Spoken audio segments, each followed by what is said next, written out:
جب ہم کسی سیریل کلر یا کلنگ کے بارے میں سنتے ہیں تو ہمارے ذہن میں کوئی نہ کوئی نام ابھرتا ہے، لیکن جو لوگ پیڈرو لوپیز کی کارستانیوں سے واقف ہیں ان کے ذہن میں اسی شخص کا نام سب سے پہلے آتا ہے۔ وہ اپنے وقت کا سفاک ترین قاتل تھا جو کم سن لڑکیوں کو اغوا کر کے انہیں مار دیا کرتا تھا۔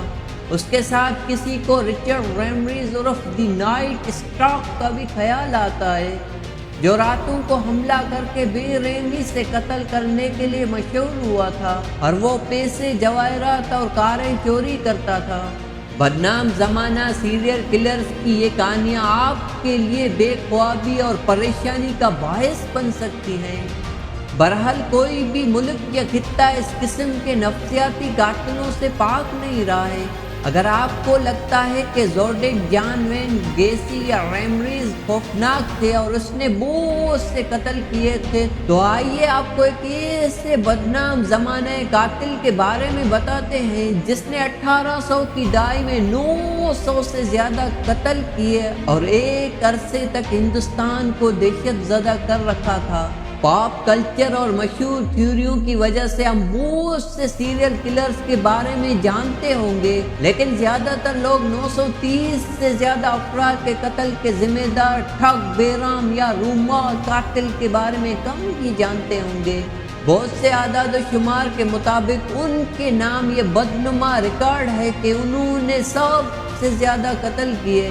ٹھگ بیرام کو بہت سے لوگوں نے ٹھگوں کا بادشاہ کہا ہے۔ وہ شمالی وسطی ہندوستان یعنی اس زمانے کے اودھ کے علاقے میں قاتلوں کے گروہ کی قیادت کرتے تھے اور 18ویں اور 19ویں صدی میں سرگرم تھے۔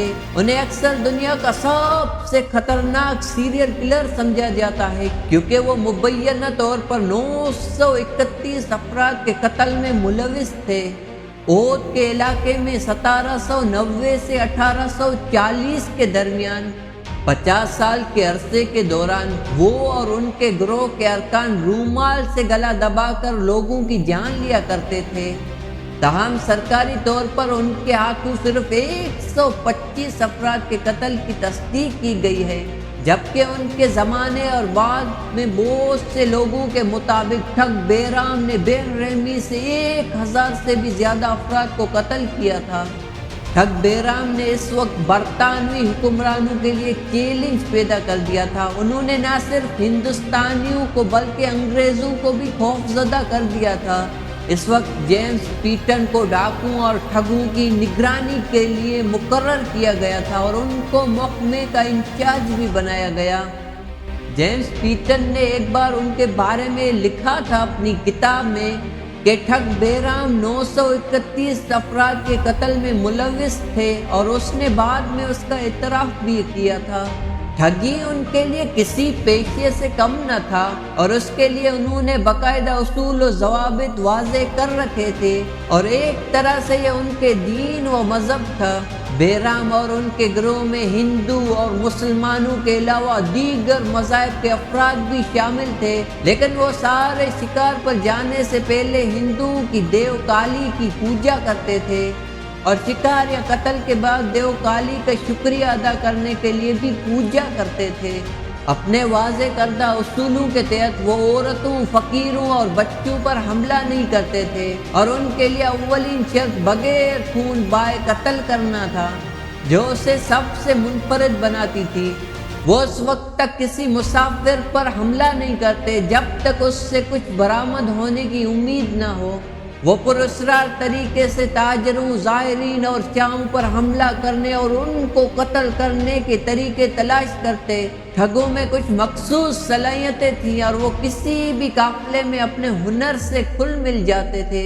انہیں موسیقی کا گیان تھا، رقص کرنا آتا تھا اور الگ الگ مذہب کے رواجوں سے بھی واقف تھے، جس وجہ سے وہ مسافروں سے دوستی کرنا ان کے لیے آسان تھا۔ پھر رات گئے اپنے شکار کو بے خبر پا کر وہ رومال سے اس کا گلا گھونٹ دیتے تھے۔ اس رومال میں ایک سکہ بھی بندھا ہوتا تھا جو شاید شہ رگ کو دباتا تھا۔ ٹھگ بیرام 200 ٹھگوں کا سردار تھا اور انہوں نے گروہ کو 3 حصوں میں تقسیم کر رکھا تھا۔ ایک وہ جو قافلے کے پیچھے کچھ فاصلے پر چلتے تھے، دوسرے مسافروں کے قافلے سے شناسائی کرتا اور ان کے ساتھ چلتا تھا۔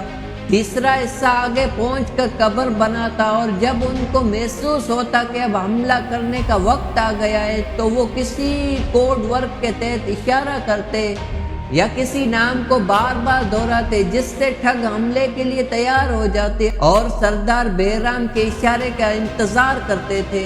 اشاروں کے بھی کچھ نام تھے، جس میں سرتی کھا لو، پان کھلا دو، حقہ پلا دو جیسے اشارے شامل تھے۔ بیرام جب ان الفاظ کا استعمال کرتے تو ان کے گروہ کے افراد مسافروں پر حملہ کر دیتے اور ان کے ہاتھ پاؤں باندھ کر بیرام کے پاس پیش کرتے۔ بیرام رومال میں بندے سکے سے تب تک ان کا گلا گونٹتا رہتا جب تک کہ ان کی جان نہیں چلی جاتی، اور قتل کرنے کے بعد وہ لوٹ مار کا سامان آپس میں برابر تقسیم کرتے تھے۔ جب ہندوستان کے وسطی علاقے میں ٹھگوں کا خوف حد سے زیادہ بڑھ گیا تو حکومت برطانیہ نے ٹھگوں اور ڈاکوؤں کا صفایا کرنے کے لیے ایک علیحدہ محکمہ قائم کیا۔ جب علاقے میں ٹھگی اور قتل کی وارداتیں روز روز ہونے لگی اور حالات قابو سے باہر ہونے لگے تو یہ خبر برطانیہ تک پہنچ گئی، اور پھر حکومت نے اس کی جانچ اور تدارک کے لیے 5 تفتیش کار بھیجے، لیکن بیرام نے اپنے گروہ کے ساتھ مل کر ان سب کو قتل کر ڈالا۔ سن 1822 کے آس پاس ایک انگریز افسر ولیم ہنری سولمن کو تحقیقات کے لیے ہندوستان بلایا گیا اور انہیں ٹھگ اور ڈاکوؤں کا خاتمہ کرنے والے محکمے کا انچارج بنایا گیا۔ پھر بھی ٹھگوں کو پکڑنے کی ساری کوششیں ناکام ہوتی رہی۔ اسی دوران لارڈ ولیم بینٹک کو ہندوستان کا گورنر جنرل بنایا گیا۔ انہوں نے بیرام کے بارے میں معلومات جمع کرنے کے لیے لوگ بھرتی کیے اور انہیں ہتھیار سے مسلح کرنے کا حکم دیا۔ 1834 میں بہت سی کوششوں اور تلاش کے بعد سید امیر علی ولیم ہنری کے ہاتھ لگ گئے۔ پھر انہوں نے پوچھ گچھ کے دوران اپنے خاندان کی حفاظت کے خوف سے بیرام کے بارے میں واضح معلومات فراہم کی۔ امیر علی سے پوچھ گچھ کے دوران جب ان سے ان کے گروہ کے ہاتھوں قتل کے بارے میں پوچھا گیا تو انہوں نے کہا کہ میں نے صرف اور صرف 700 افراد کا قتل کیا تھا اور 1000 مکمل کرنے والا تھا کہ آپ لوگوں نے پکڑ لیا۔ بالآخر 1839 میں بیرام کو گرفتار کر لیا گیا۔ گرفتاری کے بعد انہوں نے ولیم ہنری سے کہا کہ مجھے مارنا مت، میں سب کچھ بتاتا ہوں، اور جب انہوں نے 931 ہلاکتوں کا اعتراف کیا تو پولیس بھی خوفزدہ تھی۔ بعد میں ان کی ٹیم کے ارکان کو بھی پکڑ لیا گیا۔ 1840 میں بیرام اور ان کے گینگ کو جیل پور میں پھانسی دے دی گئی۔ پھانسی کے وقت بیرام کی عمر 75 سال تھی۔ بیرام کا 931 افراد کو قتل کرنے کا گنیز ورلڈ ریکارڈ بھی ہے، اور قتل کرنے کے لیے استعمال ہونے والے سکے کے ساتھ رومال بھی میوزیم میں محفوظ کیا گیا۔ امیر علی اور بیرام کے پکڑے جانے کے بعد ولیم ہنری سے لوگ اس طرح متاثر ہوئے کہ انہوں نے اپنے گاؤں کا نام اسی کے نام سے رکھ دیا۔ کیا آپ نے اس سے پہلے اس طرح کے کسی قاتل کے بارے میں سنا تھا؟